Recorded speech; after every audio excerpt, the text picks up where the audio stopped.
Bismillahirrahmanirrahim. Innal hamdalillah nahmaduhu wa nasta'inu wa nastaghfiruh wa na'udzu billahi min shururi anfusina wa sayyiati a'malina. May yahdihillahu fala mudhillalah wa may yudlilhu fala hadiyalah. Asyhadu an la ilaha illallah wahdahu la syarikalah wa asyhadu anna Muhammadan abduhu wa rasuluh.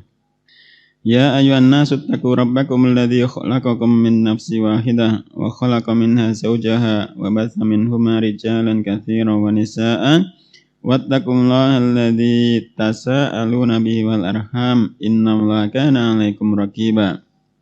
Ya ayyuhalladzina amanu taqullaha haqqa tuqatih wa la tamutunna illa wa antum muslimun. Ya ayyuhalladzina amanu taqullaha wa qulu qawlan sadida yuslih lakum a'malakum wa yaghfir lakum dhunubakum wa man yuti'illaha wa rasulahu faqad faza fawzan 'azima. Fa inna astaqal hadithi kitabullah wa khairal huda huda Muhammadin sallallahu alaihi wasallam wa syarrul umuri muhdatsatuha fa inna kulla muhdatsatin bid'ah wa kulla bid'atin dhalalah wa kulla dhalalatin finnar. Macam-macam ilhad, Mas Hamdan, menaik Allah dengan sesuatu yang tidak layak. Contohnya Nasara, mereka menyebut Allah dengan Tuhan Bapa.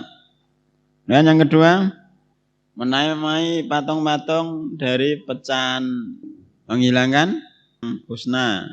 Yang keempat, menyerupakan sifat-sifat Allah dengan sifat-sifat makhluk. Yang terakhir, Mas Frendi, mensifati Allah istirahat. Setelah menciptakan, Sabtunya Allah beristirahat. Itu kemarin bab walillahil asmaul husna fad'uhu biha. Walillahil asmaul husna fad'uhu biha wa dzarul sayujzauna.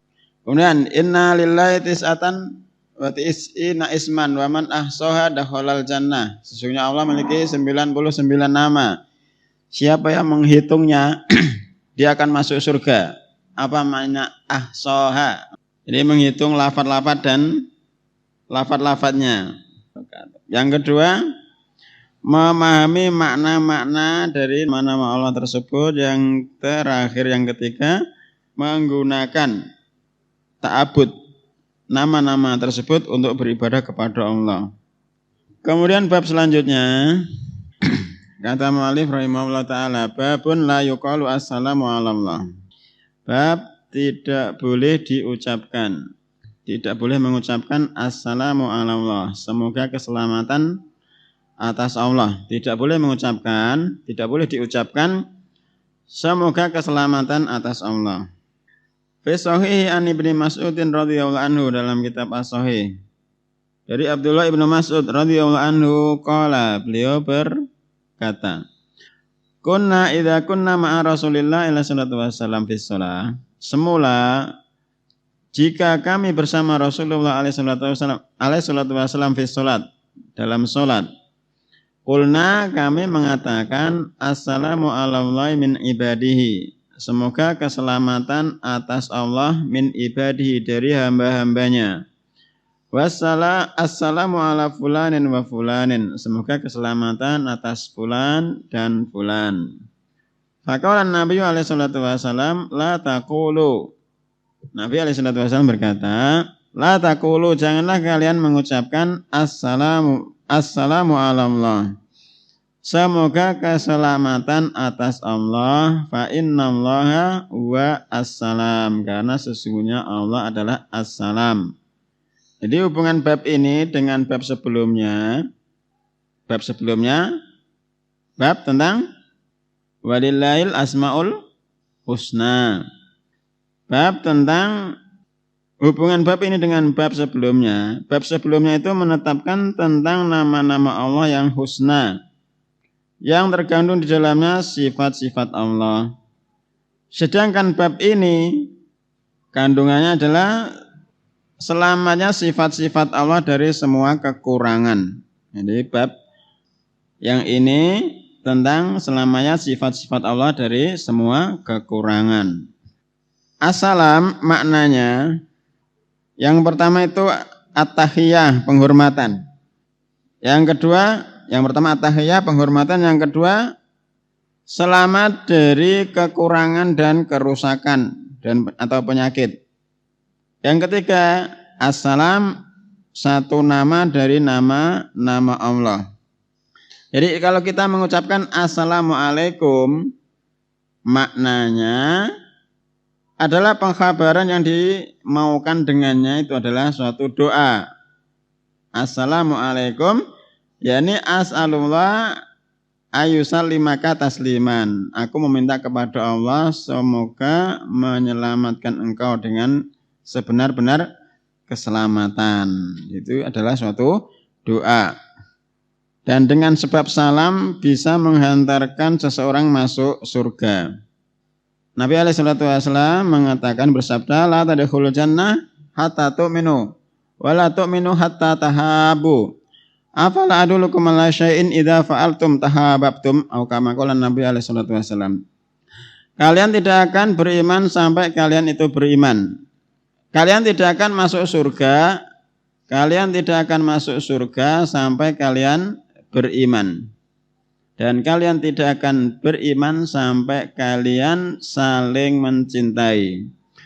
Maukah aku tunjukkan kepada kalian, jika kalian melakukannya, kalian saling mencintai. Afsus salama bainakum, sebarkan salam di antara kalian. Jadi dengan sebab salam bisa menghantarkan seseorang masuk surga. Dan salam itu bukan hanya dibatasi kepada orang-orang yang dikenal, bahkan kepada orang-orang yang tidak dikenal juga disyariatkan untuk mengucapkan salam. Kata pensyarah hafizahullah ta'ala, munasabatul bab li kitab tauhid, hubungan bab ini dengan kitab tauhid. Lamma kana salamu ala syahsyi, maknahu talabus salamah lahu minasyurur wal afati umtuni'a ayyuqala assalamu alallah. Jadi hubungan bab ini dengan kitab tauhid. Lamakan assalam, ketika keberadaan assalam ala syakhsi, permohonan keselamatan ala syakhsi kepada seseorang itu maknanya adalah thalabus salama, permohonan keselamatan lahu baginya, minasyurur dari suatu kejelekan, wal afati dari kerusakan atau penyakit, umtuni'a ayyuqala assalamu alallah, maka tidak layak untuk diucapkan assalamu alallah, semoga keselamatan atas Allah. Jadi Allah didoakan semoga keselamatan atas Allah, itu tidak layak diucapkan. Li'annau, karena sesungguhnya dia Allah, huwa al-ghani, dia itu yang maha kaya, as-salim min kulli afatin, dari semua cacat atau kerusakan, wa naksin, dan kekurangan. Fahuwa, maka dia Allah, yud'a, yang dimintai, wala yud'a lahu, dan Allah itu wala yud'a lahu, yang dimintakan. Allah itu yang dimintai, bukan yang dimintakan. Wa yutlabu minhu wa la yutlabu lahu, Allah itu yang diminta darinya dan bukan yang diminta untuknya. Fadzal babu fihi wujubu tansihillah anil hajati wa naksi wa wasfihi bil ghina wal kamal. Fahadzal bab, maka bab ini, fihi, dalam bab tersebut, wujubu tansihillah, wajibnya mensucikan Allah, anil hajah, dari butuhnya Allah, wa nakasi, dan dari kekurangan, wa wasfihi, dan dari pensifatan, bil ghina wal kamal, dan wajibnya mensifati Allah dengan kekayaan dan kesempurnaan. Lafadz fis sahihi ay fis sahihaini, yakni dalam Sahihaini, Sahih Bukhari dan Muslim. Mas Dandi sudah tahu namanya Imam Bukhari? Fi Sahihaini, dalam Sahih Bukhari dan Muslim. Qulna assalamu alallah, kami katakan assalamu alallah, semoga keselamatan atas Allah, fit tasyahud al-akhir, yakni ketika tasyahud akhir. Kama fi ba'di alfadil hadis, sebagaimana dalam sebagian lafaz-lafaz hadis. Jadi ini ada satu pendalilan bahwasanya para sahabat itu sholatnya bersama Nabi SAW. Para sahabat sholatnya bersama Nabi SAW. Sekarang hukumnya apa sholat berjamaah bagi laki-laki di masjid berjamaah? Dalilnya bukan hanya sekedar sunnah. Sholat berjamaah itu pahalanya 20 derajat daripada sholat sendirian. Berarti sholat untuk pahala satu, nek sholat jamaah 27 kan cuma sunnah. Penjelasannya. Sholat jamaah bagi laki-laki. Dalile. Lah awakmu ngajak tangga ya sholat nang masjid, jak wajib wong lanang. Dalile ndi? Iku lho. Seandainya jadi ahlul ilmi itu berbeda pendapat. Ada yang mengatakan sunnah. Dalilnya itu tadi sholat jamaah pahalanya 27 derajat dibandingkan sholat sendirian. Yang kedua ada yang mengatakan syarat. Nek ora sholat jamaah fala sholata lahu. Ya. Kama qala Nabi alaihi salatu wasallam, siapa saja yang mendengar an-nida, panggilan azan, kemudian dia tidak mendatangi, maka tidak ada sholat baginya. Sholat dhewean ora sah berarti ya. Ngeri ya. Takoke sik dina Ahad wae nek ana.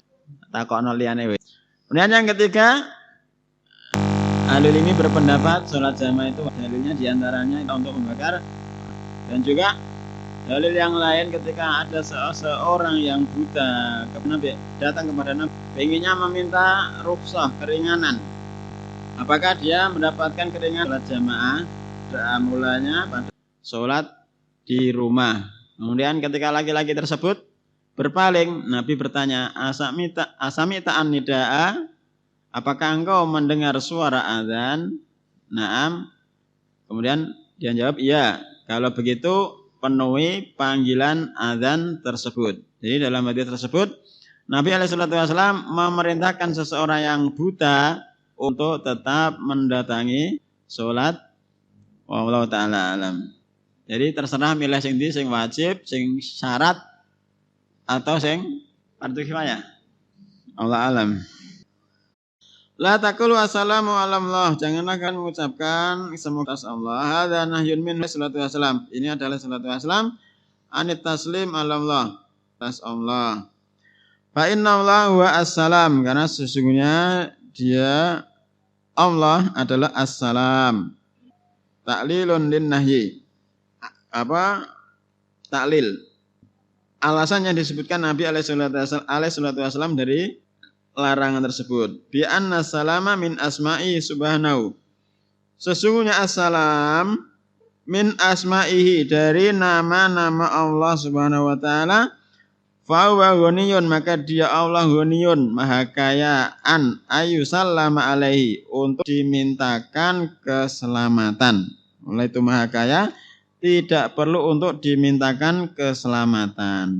Mana ali jamali ulil hadithi, makna secara umum dari hadis di atas. Yukhbiru, telah mengkhabarkan Ibnu Mas'udin radhiyallahu anhu, Abdullah Ibnu Mas'ud, annahum kanu, sesungguhnya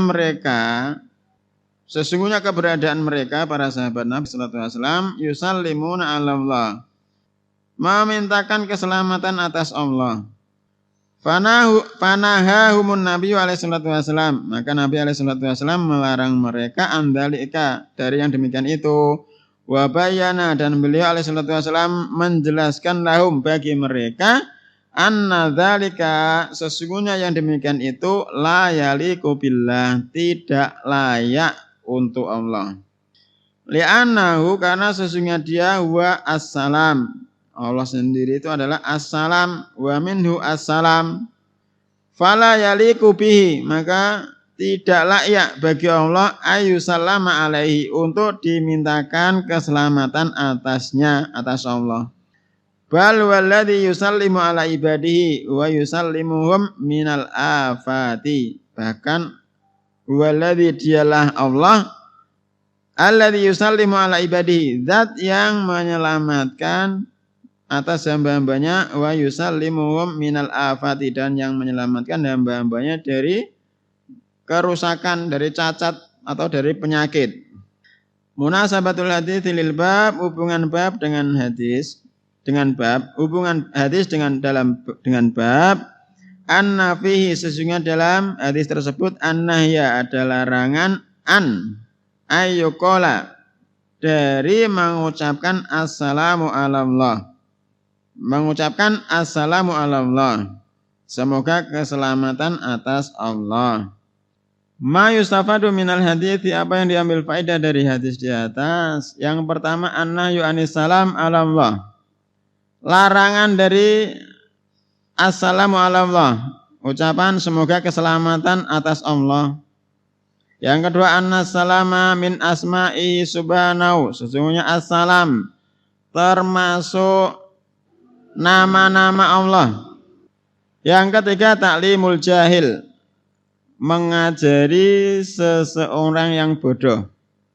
Yang terakhir, qarnul hukmi bi illatihi, menghubungkan hukum dengan sebabnya. Yang ketiga disebutkan taklimul jahil, mengajari orang yang bodoh. Nah, sekarang mengajari orang yang bodoh itu dengan keras atau dengan lembut? Dengan keras atau dengan lembut? Iya caranya. Pernah dengar kisah seorang Badu yang kencing di masjid? Pernah? Pernah. Para sahabat Nabi SAW pengennya apa ya? Pengennya dihajar toh? Nah, pengen dihajar. Tapi Nabi SAW ya secara makna ya berkata kepada para sahabatnya, biarkan dia menyelesaikan hajatnya. Kencingnya binti barnondisi, asal dikeroyok. Sebabnya langsung dikeroyok bisa jadi kok kencing malah karo melayu menajisi tekan dindi. Nabi SAW mengajari sesuatu yang lembut. Kemudian Nabi SAW mendekati orang Badui tersebut, menjelaskan sesungguhnya masjid itu untuk sholat, zikir pada Allah dan membaca Al-Quran, tidak layak untuk orang Badui tersebut terkesima dengan Nabi SAW. Para sahabatnya pengen menghajar, Nabi mengajarinya dengan lemah lembut. Kemudian orang tersebut, Badui tersebut berdoa kepada Allah, Allahumarham wa Muhammadan wa la tarham ma'ana ahadan. Ya Allah, rahmati kami dan Muhammad, dan jangan engkau rahmati bersama kami seorang pun. Jadi doanya salah meneh. Allahumarhamna wa Muhammadan wa la tarham ma'ana ahadan. Ya Allah, rahmati kami dan Muhammad, dan jangan engkau rahmati bersama kami seorang pun. Jadi sahabat-sahabat si Nabi yang ngeroyok mau didoano elek karo Badu. Allah Ta'ala alam, itu secara makna seperti itu. Kemudian assalamu alallah itu tidak boleh, hukumnya haram. Kemudian kalau assalam kepada malaikat boleh apa enggak? Salam kepada malaikat itu enggak apa-apa. Karena Nabi SAW pernah mengkabarkan kepada Aisyah radhiyallahu anha, anna Jibril yusallimu alaiha, sesungguhnya Jibril mengucapkan salam alaiha atas Aisyah. Kemudian Aisyah berkata, alaihi assalam, atas dia. Jadi tidak apa-apa, boleh. Assalamu alal malaikat, mengucapkan salam kepada wallahu ta'ala alam. Kesimpulannya, Mas Pri, larangan mengucapkan assalamu alallah. Wallahu ta'ala alam. Sampai sini subhanakallahumma wa bihamdika asyhadu an la ilaha illa anta astaghfiruka wa atubu ilaik.